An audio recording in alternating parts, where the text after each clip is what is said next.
Hello बच्चों, कैसे हैं आप लोग। ईश्वर से कामना करती हूँ आप सब अपने घरों में स्वस्थ होंगे, सुरक्षित होंगे एवं खुश होंगे और साथ ही पढ़ाई भी कर रहे होंगे। बच्चों, आज हम हिंदी व्याकरण के पाठ 5 में वाक्य यानी सेंटेंस का अध्ययन करेंगे। बच्चों, सबसे पहले हमने हिंदी में वर्ण सीखे, वर्ण के बाद मात्राएं, फिर शब्द और शब्द से वाक्य बनाना। शब्दों के सार्थक मेल से वाक्य बनते हैं। सार्थक मतलब जिनका कोई अर्थ निकले।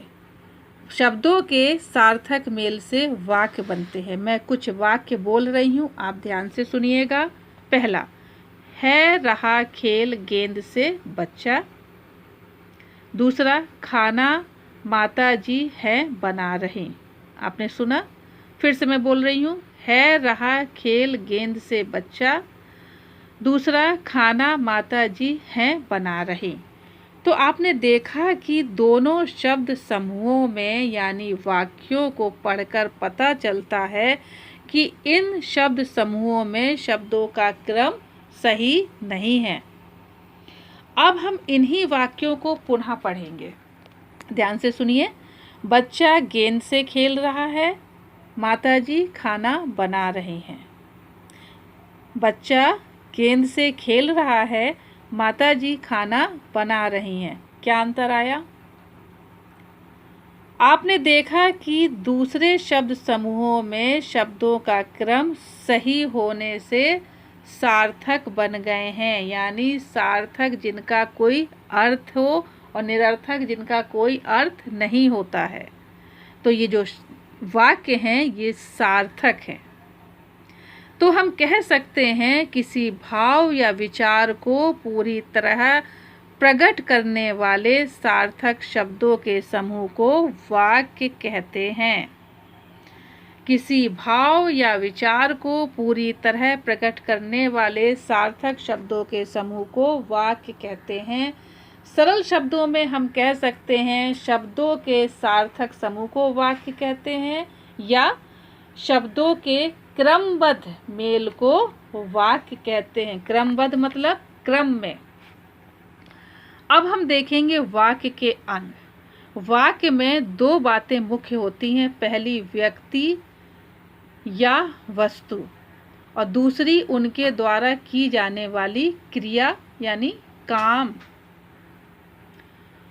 यहाँ पर एक उदाहरण है, हर चीज़ मैं उदाहरण से समझाऊंगी। इसमें भी एक उदाहरण है, ईना हंस रही है। ईना यहाँ पर एक व्यक्ति का नाम है। ईना हंस रही है, तो ईना व्यक्ति है, हंस रही क्रिया या काम है। दूसरा है नमन। नमन दूध पी रहा है। नमन एक व्यक्ति है और दूध पीना मतलब दूध पी रहा है, वो एक क्रिया है, एक कार्य हो रहा है। व्यक्ति क्या है यहाँ पर? उद्देश्य है और क्रिया क्या है? विधेय है। यानी व्यक्ति को हम उद्देश्य कहेंगे और क्रिया को हम विधेय। अब आप सोच रहे होंगे ये उद्देश्य और विधेय क्या है?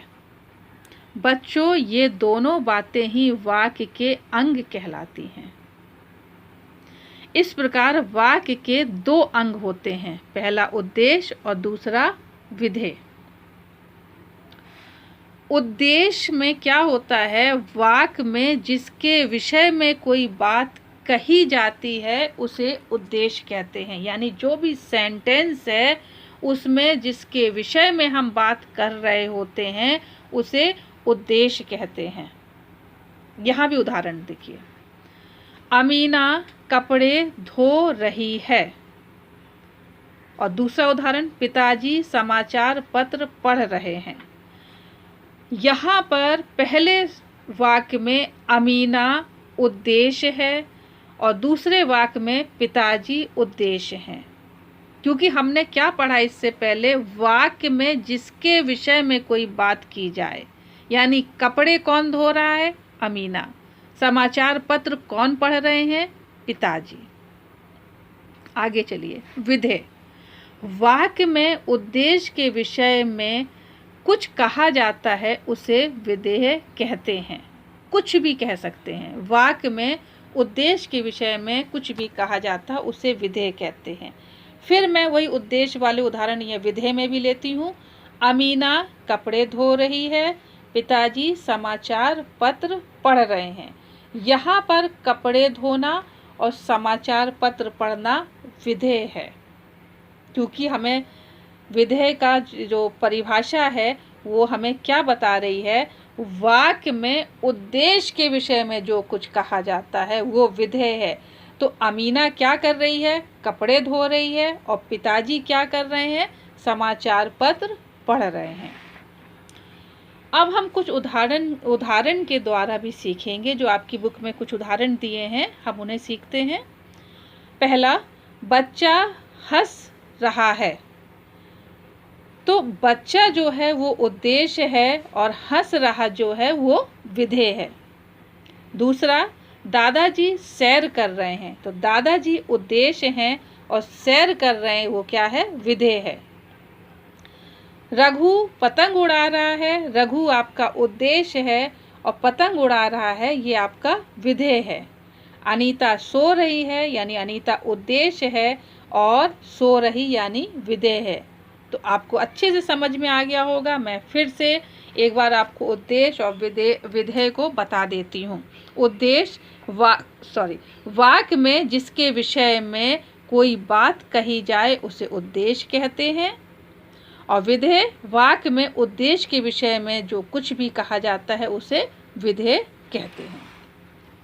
बच्चों, आज के चैप्टर में हमने सीखा, पहला क्या चीज़ सीखी, शब्दों के सार्थक मेल से वाक्य बनते हैं। दूसरा, वाक्यों में शब्दों का एक निश्चित क्रम होता है, बगैर सही और निश्चित क्रम के हमारा सेंटेंस सही नहीं हो सकता।